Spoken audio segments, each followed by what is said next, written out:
Today we're going to be reading the story The Dot. This is one of my favorite stories that we read this year, so I hope you enjoy it as much as I do. It is by Peter H. Reynolds, and if you want to read about him, you can read it off on this page. The Dot is realistic fiction, boys and girls. Remember, realistic fiction means it could really happen in real life, but the story didn't. The author just made it up for fun and to make us laugh or smile or for our entertainment. But again, it could really happen to somebody in real life. It just did not. So let's read The Dot. Art class was over, but Vashti sat glued to her chair. Her paper was empty. Vashti's teacher leaned over the blank paper. "Ah, a polar bear in a snowstorm," she said. "Very funny," said Vashti. "I just can't draw."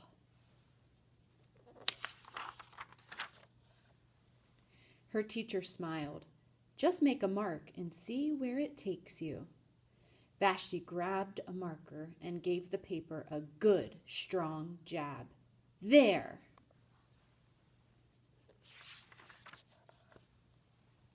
Her teacher picked up the paper and studied it carefully. She pushed the paper toward Vashti and quietly said, "Now sign it." Vashti thought for a moment.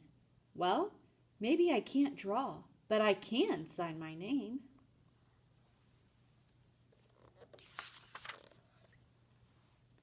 The next week, when Vashti walked into art class, she was surprised to see what was hanging above her teacher's desk.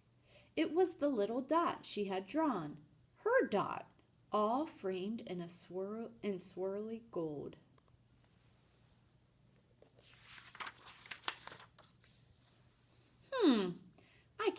I can make a better dot than that." She opened her never-before-used set of watercolors and set to work. Vashti painted and painted, a red dot, a purple dot, a yellow dot, a blue dot. The blue mixed with the yellow, she discovered that she could make a green dot. Vashti kept experimenting. Lots of little dots in many colors. "If I can make little dots, I can make big dots too." Vashti splashed her colors with a bigger brush on bigger paper to make bigger dots. Vashti even made a dot by not painting a dot.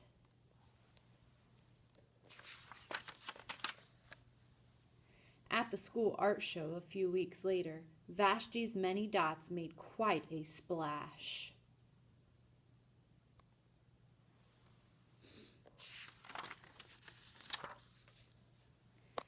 Vashti noticed a little boy gazing up at her. "You're a really great artist. I wish I could draw," he said. "I bet you can," said Vashti. "Me? No, not me. I can't draw a straight line with a ruler." Vashti smiled. She handed the boy a blank sheet of paper. "Show me." The boy's pencil shook as he drew his line. Vashti stared at the boy's squiggle, and then she said, "Sign it." All right, that's the end of the story, but I do want you to flip back to the beginning for a couple questions that I want to ask you. All right, so down here it says, "What does being glued to your chair mean?" Okay, did the teacher really take a bottle of glue and stick it on Vashti's chair so she couldn't get up? What does being glued to your chair mean? I want you to tell your parents what you think your answer is, okay, or if somebody's sitting next to you.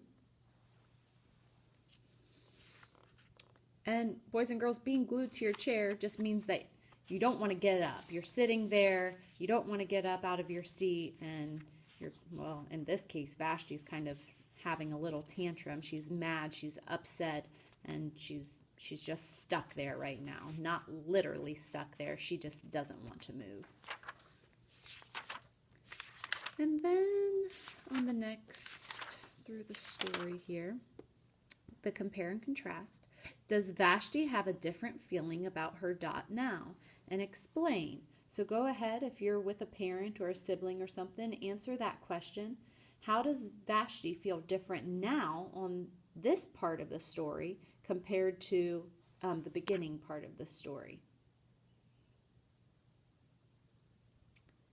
And you might say something like, at the beginning of the story, Vashti had a very bad attitude about drawing. She had no confidence in herself. She didn't believe that she could draw anything, but her teacher helped give her some confidence.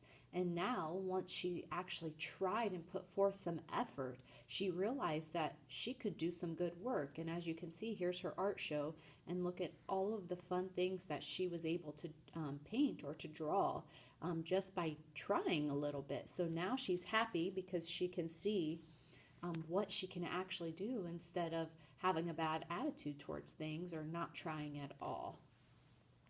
I believe that's the last one in the story.